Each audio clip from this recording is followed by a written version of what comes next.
Bruce Lee est une superstar de renommée internationale qui était un maître des arts martiaux, une brillante vedette de cinéma et un modèle pour de nombreuses générations.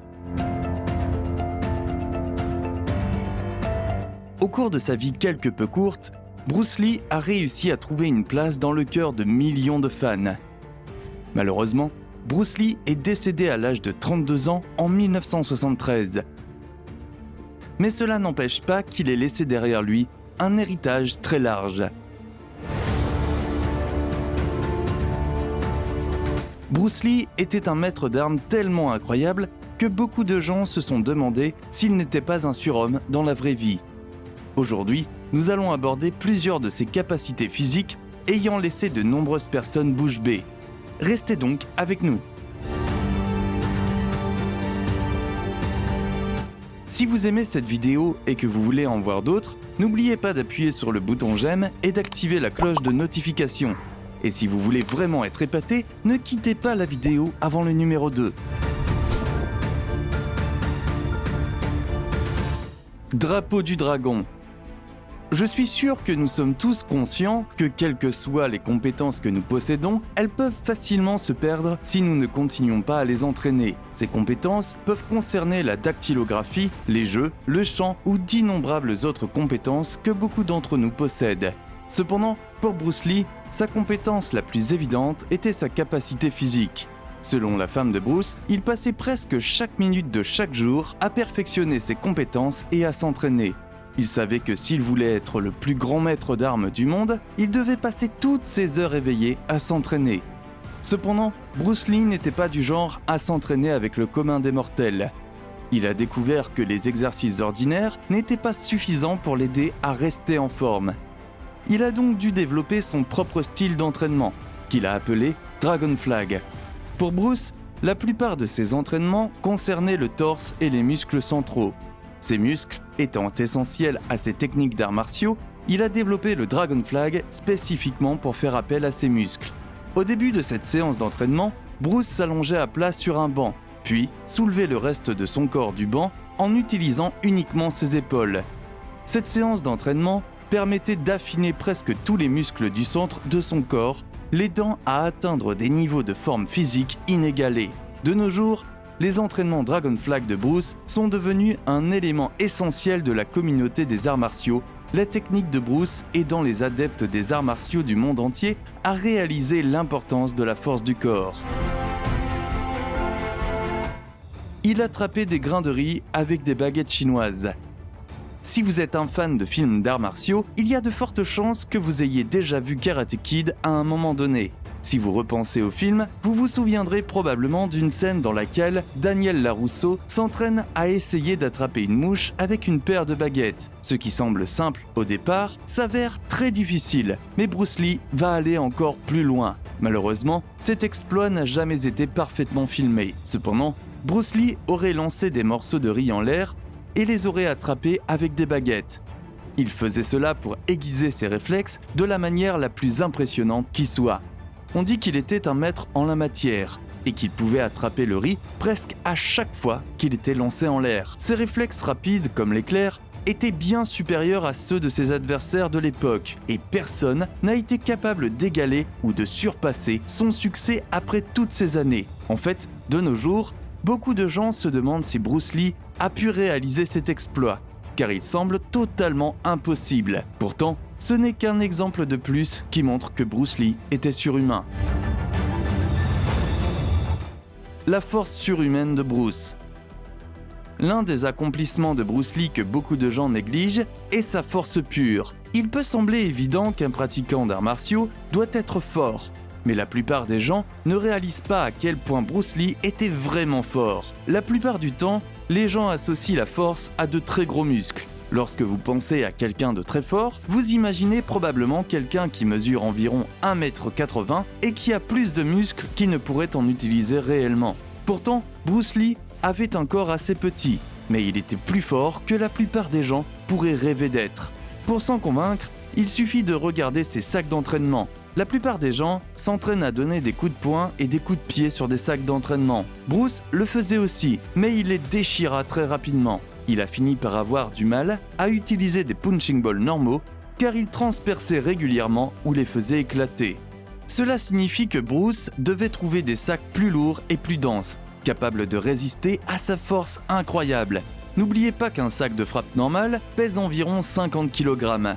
Cependant, les sacs que Bruce devait utiliser pesaient souvent plus de 135 kg. Pour rendre les choses encore plus remarquables, il a été rapporté que Bruce était capable de donner des coups de pied dans ses sacs à une grande distance du sol. Si vous essayez de donner vous-même un coup de pied dans un de ces sacs, il y a de fortes chances pour qu'il ne bouge que de quelques centimètres, mais Bruce, lui, était capable de faire voler ses sacs.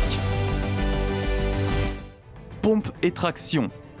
Pour tous ceux qui aiment rester en forme, ou même ceux qui s'intéressent au culturisme, ce n'est pas un secret que les pompes et les tractions sont une partie importante de presque tous les exercices. Ces exercices vous aident à développer la force du haut de votre corps comme vous ne pouvez l'imaginer. Pensez au nombre de pompes que vous êtes capable de faire en une seule tentative. Aussi impressionnant que ce nombre puisse vous paraître, je peux vous confirmer qu'il n'est rien comparé à Bruce Lee. Cet homme était un maître du corps humain. Non seulement il était capable de faire un nombre incroyablement élevé de pompes, mais il était également capable de les faire d'une seule main. À un moment donné, il a été testé pour voir combien de pompes il pouvait faire. Bruce a décidé de mettre la barre un peu plus haut et a proposé de faire des pompes à une main en utilisant seulement 2 doigts. Lors de cette tentative, il a réussi à faire plus de 200 pompes. Plus tard, il a placé la barre encore plus haut et a réussi à faire au moins 100 pompes en n'utilisant qu'un seul pouce. Comme si cela ne suffisait pas, il fait régulièrement des centaines de tractions à une main. Cependant, il y a encore un autre exploit qui est vraiment remarquable. Si on le note strictement pour ses pompes normales à 2 mains, Bruce Lee était capable d'en faire plus de 1500 d'affilée sans s'arrêter. C'est absolument incroyable, mais c'est la vérité. Cet homme était une légende. Bruce Lee était trop rapide pour le cinéma. C'est un fait assez courant parmi les fans de Bruce Lee, mais beaucoup d'entre nous qui ne sont pas familiers avec les arts martiaux ne le savent peut-être pas. Lorsque Bruce Lee est devenu une star du cinéma dans les années 1960 et 1970, il a été salué comme l'un des plus grands acteurs d'arts martiaux au monde. Cependant, il a failli ne pas réussir dans le monde du cinéma. Pourquoi, me direz-vous ? Parce qu'il était tout simplement trop rapide.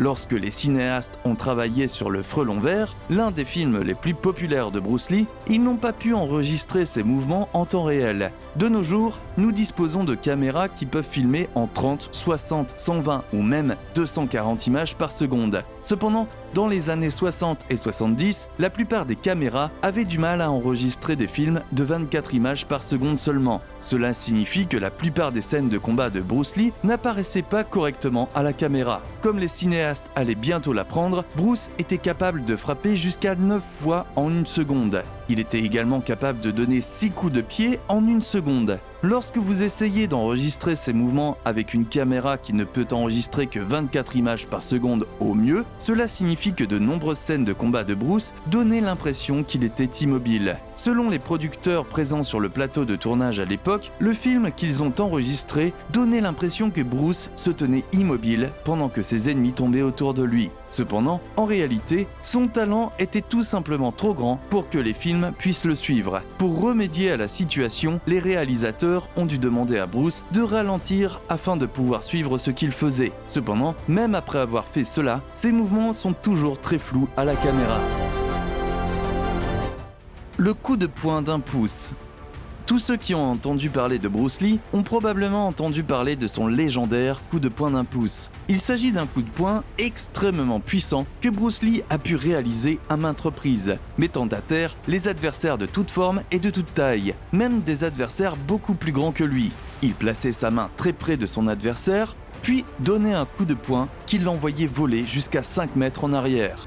L'un des aspects les plus importants des arts martiaux est d'être capable d'asséner des coups de poing qui empêcheront votre adversaire de se remettre debout le plus longtemps possible. Plus le temps de récupération de l'adversaire est long, plus vous avez de temps pour porter des coups. C'est ainsi que Bruce Lee a mis au point la technique du coup de poing d'1 pouce, afin d'envoyer son adversaire dans les airs, puis d'utiliser ces précieuses secondes pour asséner autant de coups de poing que possible. ce qui lui a permis de gagner presque tous les combats auxquels il a participé. Ce qui est effrayant et intéressant dans cette technique, c'est qu'une seule personne a réussi à maîtriser le coup de poing d'un pouce depuis la mort de Bruce Lee.